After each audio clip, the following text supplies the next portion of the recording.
নমস্কার পঞ্চায়েত প্রধান, কেমন আছেন? নমস্কার রাহুল বাবা, কতদিনের ছুটিতে এসেছো এবার? ঠিক জানি না প্রধান বাবু, তবে এবার আমি ট্র্যাক্টর কিনবো অবশ্যই। ট্রাক্টর? কাউকে জিজ্ঞাসা করেছো নাকি নিজেই সিদ্ধান্ত নিয়েছো? হ্যাঁ হ্যাঁ, আমি আমার গ্রামের অভিজ্ঞ একজন ড্রাইভারের সাথে আর কয়েকজন বন্ধুদের সাথে কথা বলে এসেছি। আচ্ছা, তা কি বললো ওরা? আপনি কি বলেন, কোন ধরনের ট্র্যাক্টর নেওয়া উচিত? দাদা, আমাদের মতো ড্রাইভাররা আজকাল অনেকক্ষণ ধরেই কাজ করে, তাই ট্র্যাক্টরটা এমন হওয়া উচিত যেটা আরামের সাথে সাথে সুরক্ষিত হয়। আচ্ছা ভাই বিশাল আর সমীর, কি ধরনের ট্র্যাক্টর নেওয়া উচিত? রাহুল, আমাদের ট্র্যাক্টরটা গ্রামের সবচেয়ে বড় এবং সবচেয়ে শক্তিশালী ট্র্যাক্টর হওয়া উচিত এবং আমার মতে মোটামুটি অন্তত ৬০-৬৫ এইচপি হওয়া উচিত। ঠিক বলছি তো? হ্যাঁ, কিন্তু সেই ট্রাক্টর অনেক বছর ধরে চলতে হবে আর ঠিকঠাক যেন মেইনটেনেন্সটাও করা যায়। আচ্ছা। আর একটা কথা বলি, যেমন তুমি দারুণ গাড়ি এনেছো না, হুম, তেমনই ট্র্যাক্টরটাও টেকনোলজিতে ভালো হতে হবে। আচ্ছা কিন্তু সেটা যেন কঠিন কাজটাকে খুব সহজেই করে ফেলতে পারে। ঠিক বলেছো, আচ্ছা, কিন্তু এই সব তথ্যের জন্য আমি আরোই বুঝতে পারছি না কি করব। ঠিক করতে পারছি না কিভাবে সিদ্ধান্ত নেওয়া যায়। আমি বুঝতে পেরেছি বাবা তোমার কথা।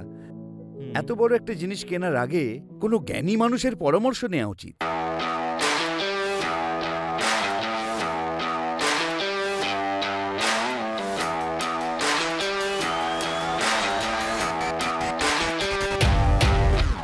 নমস্কার পঞ্চায়েত প্রধান। নমস্কার বাবা। আজ সকাল সকাল কি মনে করে? আরে কি ব্যাপার, অনেকদিন বাদে দেখা হলো। হুম, হুম, হুম। এই শহুরে বাবু ট্রাক্টর কিনতে চান। শুধু ট্র্যাক্টর নয় প্রধান বাবু, সঠিক এইচপি যুক্ত ট্র্যাক্টর। তুমি তো সঠিক চিন্তা ভাবনার লোক দেখছি। কেন হবে না? ইন্টারনেট, অভিজ্ঞ ড্রাইভার আর আমার বন্ধুদের সাথেও কথা বলেছি, কিন্তু সঠিক সিদ্ধান্ত নিতে পারিনি। বুঝতে পেরেছি বন্ধু, টেনশন করবার কোনো প্রয়োজন নেই। আমি আমার কৃষক বন্ধুদের বিশেষ করে এই ৭টা ব্যাপারের ওপর লক্ষ্য রাখতে দেখেছি। আরে আমাকেও তো বলুন, এই ৭টা জিনিস কি কি?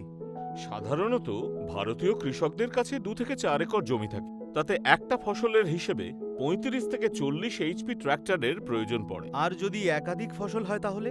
একের থেকে অধিক ফসল হলে আর সেচ ব্যবস্থার ঠিকঠাক সুযোগ থাকলে তখন তাদেরকে ৪০-৪৫ এইচপি ট্র্যাক্টরের কথা ভাবতে দেখেছি। হুম, উদাহরণ হিসেবে কৃষকরা হালকা জমি মানে বেলে মাটির জমির জন্য কম এইচপি ওয়ালা আর ভারী জমি মানে কালো মাটির জন্য বেশি এইচপি ওয়ালা ট্র্যাক্টর বাঁচতে দেখেছি। এটা তো আমি বুঝতে পেরেছি, কিন্তু হালকা বা ভারী মাটির অবস্থা অনুযায়ী কি ইমপ্লিমেন্ট বেছে নেওয়াটা জরুরি? অবশ্যই, যদি ভারী জমি হয় তাহলে স্মল ইমপ্লিমেন্ট, আর যদি হালকা জমি হয় তাহলে বড় সাইজের ইমপ্লিমেন্ট বাঁচতে দেখেছি। আর একটা কথা, যদি পিটিও হর্স পাওয়ার ৩৫ এইচপি থেকে কম হয় তাহলে ক্যাটাগরি 1 ইমপ্লিমেন্ট ব্যবহার করা উচিত, আর পিটিও পাওয়ার যদি ৩৫ থেকে ৯০ এইচপি হয় তাহলে ক্যাটাগরি 2 ইমপ্লিমেন্টই ব্যবহার করা উচিত। তার মানে হর্স পাওয়ারের হিসেবে ঠিকঠাক ইমপ্লিমেন্ট বাঁচতে হবে। সঠিক বলেছেন প্রধানবাবু। আর হ্যাঁ রাহুল, যে ট্র্যাক্টর কিনতে যাচ্ছ তার সার্ভিস আর মেনটেন্যান্সের জন্য একজন ট্রেন টেকনিশিয়ানের সাহায্য নিও। এটা সত্যি আপনি খুব দরকারি কথা বললেন। ডেইলি এক্সপেন্সকে যদি তুমি নিয়ন্ত্রণে রাখতে চাও তাহলে কৃষক বন্ধুদের ডিজেল বাঁচানোর উপায়গুলোকেও খুব ভালো করে জানতে দেখেছি। এইসব বিষয়ের সঙ্গে ট্রাক্টরের দামের কথা তো বলছো না? খুব দামি একটা কথা বললেন প্রধানবাবু। সেই কারণে ট্র্যাক্টরের রিসেল ভ্যালুকে পুরোপুরি মাথায় রেখে ডাউন পেমেন্ট আর ইএমআই ইন্টারেস্ট রেট বোঝার জন্য একজন ফাইন্যান্স এক্সপার্টের পরামর্শ নিও। হুম, তো রাহুল, ট্রাক্টর কেনার সময় ৭টা ব্যাপার মাথায় রাখতে পারবে তো? হ্যাঁ হ্যাঁ অবশ্যই। আপনি তো আমাকে খুব সহজ ভাষায় ট্র্যাক্টর কেনার সঠিক পদ্ধতিগুলো বলেই দিলেন, যেমন জমির পরিমাণ, ক্রপিং প্যাটার্ন, মাটির ধরন, অ্যাপ্লিকেশন অনুযায়ী ম্যাচিং ইমপ্লিমেন্ট, সার্ভিস আর মেইনটেনেন্স, দৈনন্দিন খরচা, ডাউন পেমেন্ট, ইএমআই এবং রিসেল ভ্যালু। এই দেখ, এখানেই বসে আছে। আরে প্রধানবাবু, কি রাহুলকে এখানেই বসিয়ে রেখেছেন? রাহুল, আজ আমরা ট্র্যাক্টরটা কিনছি তো? নিতে তো হবেই।